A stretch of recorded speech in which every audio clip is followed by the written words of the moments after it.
So this parable that Jesus shares in the Gospel of Matthew is sometimes called the parable of the workers in the vineyard. Sometimes it's also called the parable of the good employer. It starts out, the kingdom of heaven is like a landowner who. So just to be clear, when Jesus says in the Gospel of Matthew, the kingdom of heaven, and then goes on to teach through a parable, he's not teaching about what it is that we do to get to heaven. He's actually using the term the kingdom of heaven in a sense to mean the kingdom of God. And he's giving us a picture of what it would be like to live under the reign according to the values of the kingdom of God on earth. And then kind of putting before us a choice as he teaches.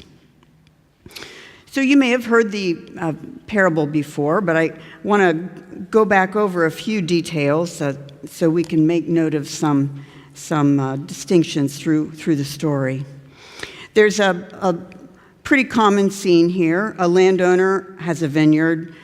He needs some unskilled labor to do some probably seasonal agricultural work, and goes to the marketplace where those unskilled laborers who are going to try to earn their living through day labor are waiting to be paired with an employer.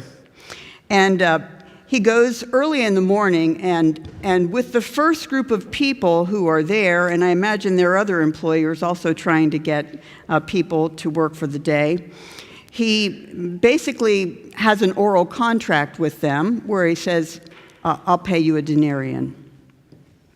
And they agree to that and go off with him to work.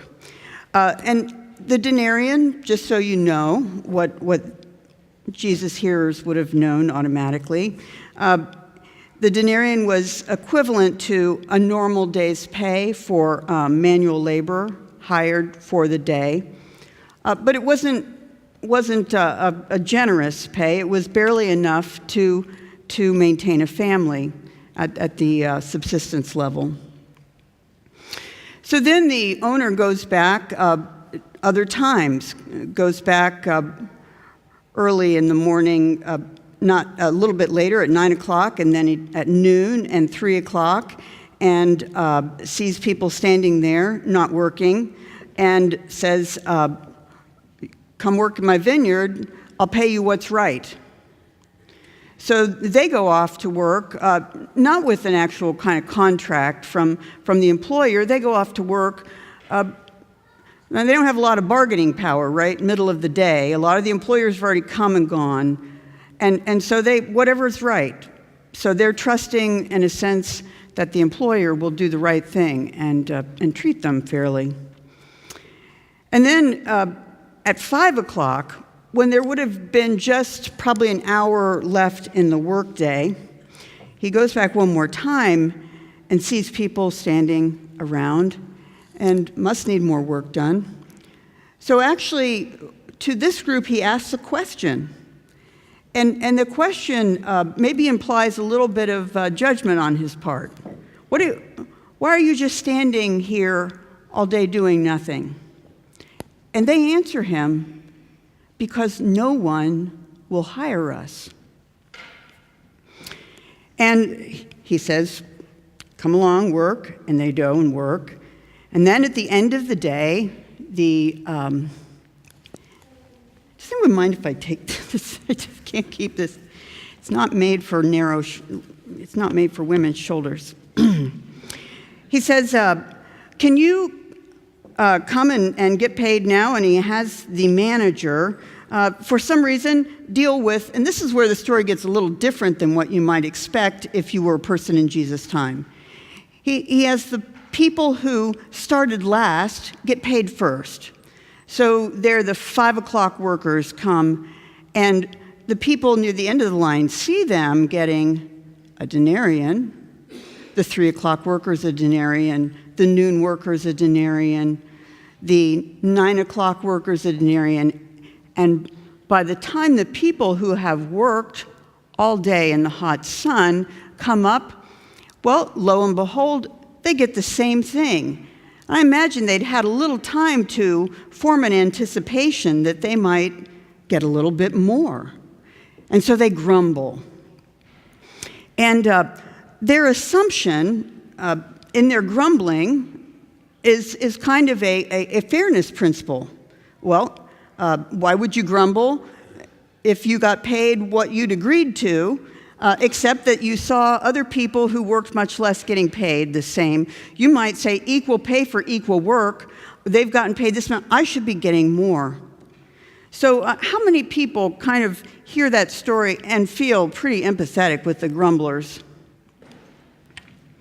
Oh, you are so much more honest than the 9 o'clock people. My husband, even while he was kind of reading this over my shoulder, he was like, what? And that's our natural reaction. It's interesting then, the landowner says, why? Why would you complain? You got what you are owed, and why can't I choose to be generous with the others with whom I had no contract? So most often this parable has a pretty standard interpretation that sees this parable being Jesus' way of getting people to see themselves in the situation of persons who might be resentful, who have been dutiful and worked hard, of grace and favor that goes to people who seem less worthy. So oftentimes it's thought to refer to the situation in the church of Matthew's time and of Jesus' time, anticipating that there were people who were Jews who had followed the law, who had been trusting in God's promises all their lives, and who received Jesus, and they had a sense and they really belonged there, and they were brought into a right relationship with God. And then people came along who hadn't been following the law, who didn't have a long history of being God's people, who received Christ and were also part of the community of faith, and everyone has the same kind of reward. Is that fair? So oftentimes the parable is interpreted as being really about grabbing on to self-awareness of the way we can underplay God's grace by being resentful of others. And I don't think that's wrong, but it seems to me like oftentimes parables can have more than one meaning. And so I want to lift up some other possibilities. First, I want to say that when I chose this passage, I had no idea that there was going to be a government shutdown. Okay? This was actually supposed to be the sermon last week, but we were canceled. I had no idea there was going to be a government shutdown, so I wasn't intending to go in this direction, but I have to say, having the government shut down and all of the kinds of issues around employment and fairness and the different kinds of employment and fairness issues, it just made me pop out this passage, and I thought, maybe we could consider if this is not also about God's justice and not just God's grace or mercy. So stick with me a minute here then. So we said that the basis, the assumption of the people who grumbled is equal pay for equal work. And we can see that there are some assumptions from the Old Testament law that were at work there. We read in Deuteronomy that there are principles about the way you treat workers and the way you treat particularly the vulnerable people who are unskilled labor daily workers. You are not supposed to humiliate them by, if they've had to take out a loan, by going into their house to demand it back. You're not supposed to let them go cold by keeping their coat when it's been the collateral for a loan, when it's cold outside. And you're supposed to pay them that day so that they can provide for their family's needs as they come. So there are principles that were at work in the Old Testament about fairness in employment. There are also principles that are raised in this. The whole parable raises the question of what is right? They said, this is not right, equal pay for equal work. It doesn't exactly answer it, but it does suggest the possibility of some answers. One possible answer to the question of what is right in the kingdom of God, what is the value, is we could say everyone got the sustenance wage. We could say this is about a living wage.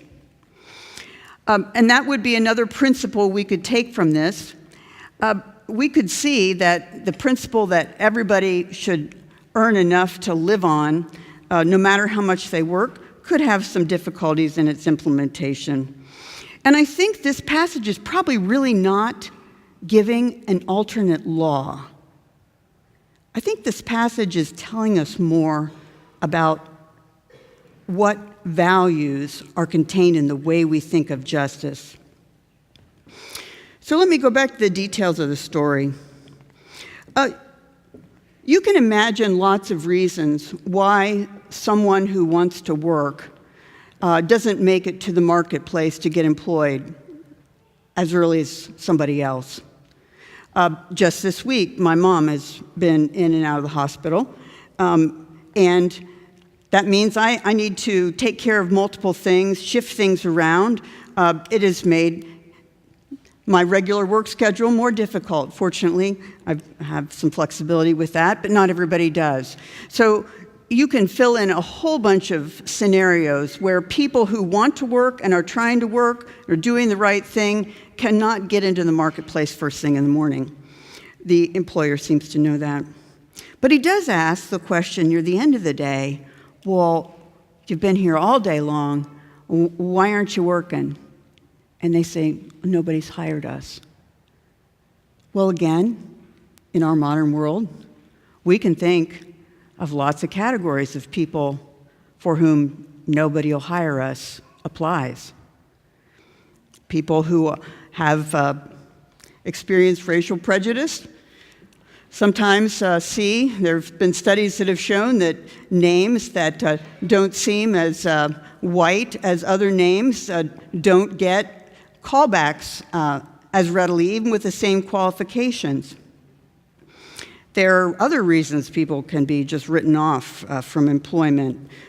People who have a record, who've maybe served their time, maybe haven't had any criminal charges for a long time, but still, that can be just written off. And so we can think about, people that just are not given a chance, and imagine that scenario, something like that today. I want to suggest that I think what we're supposed to grab onto about this passage is that more than giving us a law, a new law to think of, we are to realize that in the kingdom of God, an important part of justice and our consideration of what is right is seeing the dignity and worth of every person. The reason I chose this passage in the first place for this month is John and I have been doing sermons that have reflected on some of the principles in Martin Luther King Jr.'s thought. And so I want to turn to think with him just a little bit about this situation, this economic question, this employment question. We oftentimes associate Martin Luther King with a civil rights agenda that is really focused on race. And that is obviously a huge part of his work, his theory, his legacy. But actually, I really think that was part of a much bigger picture that he had. And I'm going to give you a couple examples that back that up. The actual march that he was attending, the thing that took him to Memphis, Tennessee, where he was assassinated, was actually a sanitation worker strike in the city of Memphis. All of the sanitation workers in the city of Memphis were black. And they did those difficult jobs under a lot of burdens. They couldn't go ask anybody to use any restrooms. There weren't public toilets that were accessible to everyone out and around. There weren't places they could get food. And they were very poorly paid. And the thing that actually sparked the massive demonstrations that King went down to talk and inspire the people for were sparked by a tragic incident due to a rule that the sanitation workers caught out in a storm could not go ask anyone for shelter. They were not allowed to seek shelter. If they couldn't all fit in the cab of the truck, and they couldn't always all fit in the cab of the truck, they just had to be out in the elements. And on this particular occasion, 2 workers who were out in the elements of a really bad storm sought shelter in the back of where the trash goes into the sanitation truck. And from that location, they were crushed, compacted, like trash. And that was the final indignity that caused the march where the theme was, I am a man, not a piece of trash. I am a man. And King went down to stand with those workers, asking for the conditions that honored their dignity as human beings. I think this story is about not necessarily another rule of employment, but it's asking us to remember the dignity of everyone who is trying to make their way in life. Lord knows there are lots of things that do not put people on a level playing field throughout life. And it is so easy to discount all of the kinds of advantages or disadvantages that people have. But on the day when the landowner was paying the people, and the question was, what is right? He looked in the face of human beings whose stories he probably didn't know, but who needed to go home that day with food for their families. And a simple affirmation of dignity may exactly be what was behind the decision to pay them each a denarian. Martin Luther King, 1 year to the day before he was assassinated, was preaching at Riverside Church in New York City. It's a very highfalutin, important pulpit. People, the only time I was there was in the winter, and there were people walking down the aisles in fur coats. So he was a brave man. From that pulpit, he said this: "We must begin to shift from a thing-oriented society to a person-oriented society. When machines and computers, profit motives, and property rights are considered more important than people, the giant triplets of racism, extreme materialism, and militarism are incapable of being conquered." I think the parable of the good employer reminds us that we human beings made in the image of God are not just spiritual beings, we are material beings as well. And honoring the dignity of all people will involve us will involve us sometimes in rethinking the values that dictate the normal course of events in our world so that we can live out God's kingdom values. I really believe that there's so much nostalgia for the civil rights movement and for the work of Martin Luther King Jr. because it was genuinely a spiritual movement. And being a real spiritual movement, it made a difference in our world. Differences that are still needing to be advanced today. And I like to go back and reflect because we have lots of movements of people, protesting different things. It's almost just a part of the fabric of what we expect of everyday life. But King said that in his vision from the I Have a Dream speech, that he was looking forward to a day when his children would no longer be judged by the color of their skin, but by the content of their character. And part of King's brilliant prophetic leadership was that he helped nurture a peace-loving, kingdom-centered character in the movement that he led, a movement which still today reminds us that in the kingdom of God, there's dignity and worth for all people. May it be so.